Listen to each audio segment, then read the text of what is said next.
The man renowned for his conservative politics and for his lack of tolerance of greenies seems to have done a bit of a 180 degrees turnaround. Normally poles apart, radio commentator Alan Jones has joined the sides of the Greens and the environmental lobbyists.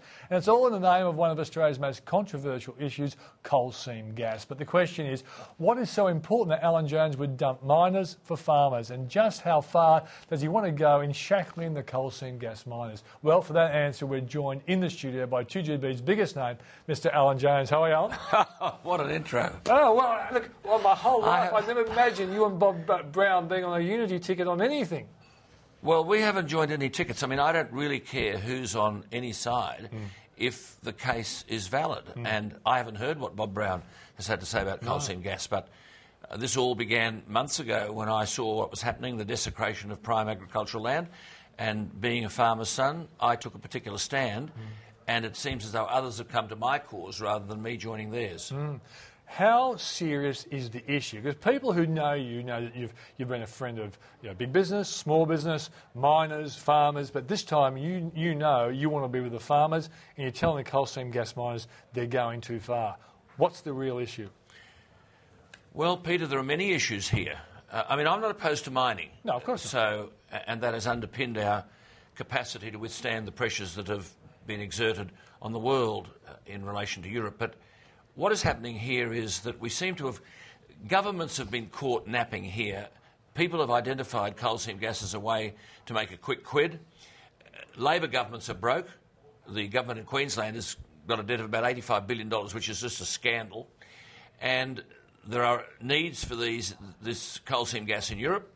And companies have come in, international companies have come in and just seen the opportunity, and before anyone knows what the consequences of this might be, licences for exploration have been given.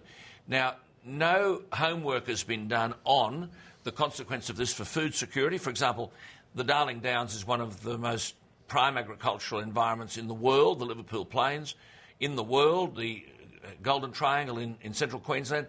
These are outstanding avenues whereby Australia could guarantee its food security. We know that the population of the world is going to go from about 7 billion as it is now to, on some estimates, over 10 billion, 11 billion, 12 billion by 2050. We have the capacity to feed that population. Now, we've surrendered that capacity because for the quick quid, we've allowed mining to move in and pillage prime agricultural land. Now, you take Andrew Forrest in Western Australia. Andrew Forrest is mining in WA. But these are areas where people don't live. These are areas where there are no other industries. He's building his own railway lines, his own ports, his own homes whereby these people can live. Here, can you believe that the Warragamba Dam, which is the central source of Sydney's water supply, has an application licence for the mining of coal seam gas, Apex Energy, and the Part 3A can be activated in January next year. Now, does anyone out there seriously think that we should be mining coal seam gas within spitting distance of the Warragamba Dam? But a lot of people wouldn't understand what are the threats, because we've seen historically, we drive through the Hunter, we see big coal piles there. They've kind of coalesced for a long time, but there's been protests over the last probably 10 years that they've gone too far. Can coal seam gas and farming work side by side, or are they opposites? No, they can't, and they can't. Prime agricultural land has to be quarantined. Look, the footprint in Australia of prime agricultural land and grazing land is about 4%. It's not asking too much to say we need to quarantine that to guarantee our food security, and these coal seam gas people can go somewhere else. Now, we haven't established, for example, what damage this will do to our food security. We haven't identified what chemicals are being used in the fracking process for coal seam gas, where you separate the coal from the gas, you put water right down into the aquifers. That the methane comes out, that spills billions of litres of water and salt. Salt destroys the productive capacity of the land. No one knows what we're going to do with the salt. No one knows what we're going to do with the contaminated water. In some instances, that water is already going back into the aquifers or into the Murray-Darling or the Condamine River. Then we've got the question about public health. Now, what consequences this got for public health? All of these things haven't in any way been addressed, but the licence have been given. So comprehensive has been the movement of coal seam gas that the previous Labor government in New South Wales gave licences to mining companies with no royalties, a royalty holiday for 5 years. Now, that means that the taxpayer's getting nothing back. They're just coming in, each coal seam gas, $800,000 a year, most probably they can produce. $800,000 for every one of these, the taxpayer is getting nothing. Now, the argument is, well, you don't, Alan Jones, Peter Switzer, own what's underneath the ground. No, I agree. You don't. But I'll tell you who owns it. Those people out there own it. Not AGL, not some other international gas company. We have to have a clear understanding of where they're going, what damage they're doing, and what benefit they're bringing. Now, there is already evidence to suggest that they will take the coal seam gas industry, will take 300 gigalitres of water a year out of the underground water system. Now, a gigalitre is 1 billion litres. That is 500 Olympic swimming pools. We're talking about taking water out of the aquifers, 150,000 Olympic swimming pools of water. We're just, in the last 2 days, had this report into the Murray-Darling water system, which I think is a disgrace. I don't think it... We'll get to that later. Right, well, I think that's a disgrace. However, what they're saying is we're going to take water from the farmers, but what no one's read in the fine print, it acknowledges that there'll be an increased withdrawal of water from the aquifers. They don't say for whom. That's for the miners. And so basically, farmers are being asked to surrender in areas like the Goulburn Valley, which is the food bowl of that region and part of Australia. They're asked to surrender another 22% of their water entitlement, but coal seam gas miners are getting as much as they want for nothing. And no one is doing anything about it. Now, I'm simply saying the cat has been belled. It's time actually to call a halt to all of this until we can answer the questions that are being raised. And I know that these companies now realise that they're on notice, but governments are also on notice. But when you've got governments that are broke and they want the dough and they've got massive export orders to fill for China, I mean, you take Gladstone.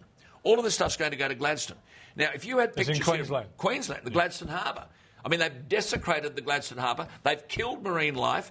They're pouring thousands and thousands of cubic metres, dumping it into the harbour in order to expand the harbour. Why? So that we can export coal seam gas, our coal seam gas, to China and Asia and all the rest of it. Well, that might be fine. But our need for gas, in New South Wales, for example, our need for gas is about 4%. 4% of our energy supplies in New South Wales come from coal seam gas. Yet you get Santos, they go to the stock exchange, and they make a presentation of the stock exchange with all the pictures that you can imagine, and there it is. Now, why are they going into the stock exchange? You know, to raise money. So they're asking Peter Switzer to stick his money into Santos shares. What do they say? They say there are reserves on the Liverpool Plains, which is prime agricultural land, coal seam gas reserves, and they announce of 12,000 petajoules. Now, how many petajoules of coal seam gas do we currently use in New South Wales? 150. Can you divide 150 into 12,000? This is coal seam gas for the never-never. We've got it all down there. We want to rip it out now, and to hell with the consequences, and we'll grab the dough. Now, I'm simply saying, look, you go somewhere, and I think the rural Australia is saying, you go where you want, but you'll leave prime agricultural land alone, and you won't prejudice our food security. What are governments saying to you? New South Wales, what's Barry O'Farrell saying to you? Well, they made a lot of commitments prior to the election. I think they realise now that they're in a mess because these licences have been given, and they're wondering how the situation can be retrieved. The New South Wales government is broke. You know that? That's why they said, in you come. They never thought anyone would wake up. Queensland, I mean, you've got Queensland, that's everywhere. I mean, 40,000 coal seam gas wells are proposed in the next X number of years, and they don't apologise for it. And this fellow Newman, who thinks he's going to be the Premier of Queensland instead of Anna Bligh, who doesn't even have a seat in the Parliament yet, says, oh, well, hey, you've got to understand, we're $85 billion in debt, coal seam gas is the way out of this debt, so business as usual. And you go to outfits like the Felton Valley. I mean, I just saw a fellow on Janine's program here, the bloke who's the chairman of New Hope Coal. I mean, that bloke has plundered and pillaged the area where I was brought up. Prime agricultural land, open-cut mine. You have to see it to believe it, and they don't care. 7,000 hectares of prime agricultural land gone. My area, Ackland, where I went to school, finished. Why? They bought the houses, shifted them out, pretended no place existed, moved the War Memorial to somewhere else, all for a quick quid. Now, someone's got to move in and say, listen, enough's enough. We've got to get some balance here, and at the moment we don't have it. What's Minister Ferguson saying at the federal level? Well, I think Minister Ferguson understands exactly what we're talking about. On the other hand, he's not the Prime Minister, is he? No. Julia Gillard knows that there are problems. She's attempted in this statement she made last week with the mining tax to say, oh, well, we'll form a committee or a party. Look, that's not the issue. We have to have a moratorium now on coal seam gas exploration until such time as these questions are answered. Are we going to dewater the aquifers? Are we going to toxify the aquifers? What is the relationship between the chemicals that are poured into the coal seam in order to get the gas out and the issue of public health? And above all else, to what extent is this jeopardising our capacity down the track to feed ourselves and to feed the rest of the world? I'm saying until we answer those questions, then get out of the way. Go away. You're causing more trouble than you're worth. What's victory look like, Alan, when it comes to this issue? Well, that's a very good question, Peter, because Drew Hutton, whom I've known for many, many years, is heading up this Lock the Gate alliance. And basically, while these companies would most probably protest that they have the rights under the Mining Acts to move in on people's properties, which is quite extraordinary in itself, and we've had a case only this week in Singleton where that has happened, where the Land and Environment Court in New South Wales have determined that a coal company there, which I think has got its licence in a very odd and strange way, and that matters before ICAC in New South Wales, but the Land and Environment Court has obviously interpreted the Mining Act and found that this company, New Coal, has got the right to go on to the property of Ian Moore. Now, this is longwall mining. Ian Moore is a blind farmer. He and his family have been at Jerry's Plains since 1956. He and his wife work the farm. He's blind. And they own the farm. And he said, well, hang on, you're not coming onto my farm because you jeopardise my water quality, my capacity to make a quid. They've taken him to the Land and Environment Court, and the Land and Environment Court found in favour of the miner. And so this man, this is the issue, Peter. The psychological, emotional and financial damage being done to people is mammoth. I don't want to be alarmist about all of this, but I'm telling you, people are committing suicide as a result of all this. What would you think? As I said to the Premier of New South Wales today, how would you like that to be your property? You own it, you've lived there since 56, you believe you've got title to it, and a court says you must open your gate and let this mining company come in and trash your land. Now, it is unthinkable that there could be an imbalance in the law in such a way that a man's property rights can be overturned by a mining company for the sake of a quick quid. And this, for a mine which is right next to the Wallamai National Park, next to a historic village, which is Jerry's Plains, right, the biggest footprint of this licence is held by Coolmore Thoroughbred Stud, and it's right next to Darley Stud. Now, the legislation currently gives the miners that right. Now, you say, are we winning? Well, the answer is yes, because I'll tell you what's happening. People are saying, well, I know you got the decision from the Land and Environment Court, and that's what Ian Moore and Robin will be saying. I know, but hang on, you're not coming in here. We're locking the gate. And if it means a blockade, it'll be a blockade. And if you want to go back to the courts or get the police to arrest us, you'll have to do that in full view of the public. Because, you know, when Michael Caton made the movie The Castle, we thought it was a comedy. When the bloke said, my home is my castle, you know, and you think you've bought a lovely lump of land up in the Blue Mountains, how would you feel when someone comes in and says, well, Peter, hey, this bloke's got a coal seam gas exploration licence for your property and under the Act. I'm sorry, Peter, he can come in the front gate. You say, hang on, what do you mean? That's the way the laws exist. Now, I've said to Barry O'Farrell, the New South Wales Premier, well, you're the Premier, change the law. Now, all we're asking for balance. I'm not opposed to the mining industry. I'm simply saying there are other areas where you can get what you want to get, but not at the cost of people's title and right to their own property. One last question. Tony Abbott and how he's reacting. In a sense, it's an issue that you really care about, but it's going to be a tough political set of waters for him to navigate. Very difficult indeed. Peter, it's difficult when governments are broke and they see this as a means to get themselves out of the insolvency that they're in. Big contracts have been signed with overseas countries for gas supplies, and this is at the expense of our food security.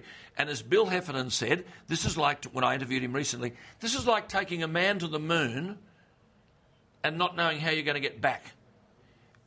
And as he said to me, in times to come, and we're talking 10 or 15 years, what's in your refrigerator will be more important than what's in your garage.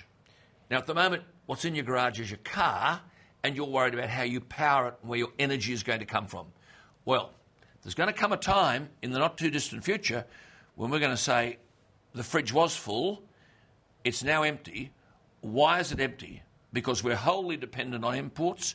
We've surrendered our capacity to feed ourselves and feed the world, and we've surrendered that in the favour of a quick buck at the behest of mining companies. Now, I don't think Australians accept that that's the way we should be going. One last question. You're starring in Orphan Annie, and you're playing FDR, a Democrat. I would never have believed that you could play a Democrat. You don't make too many mistakes on this program, but you made a couple there. Firstly, I'm not starring. The stars are the great talents of Australia, like Anthony Warlow and Julie Goodwin and Nancy Hayes and so on. But yes, I am a Democrat. FDR is dead, thank God. Otherwise, he'd be rolling in his grave, and Alan Jones would be playing a Democrat. But you'll have to come along and find out. It opens in Sydney on the 5th of January. I actually do get to sing a song or two as well. Fantastic. Thanks for joining us, mate. Thank you, Peter. Good luck with the cause. Thank you.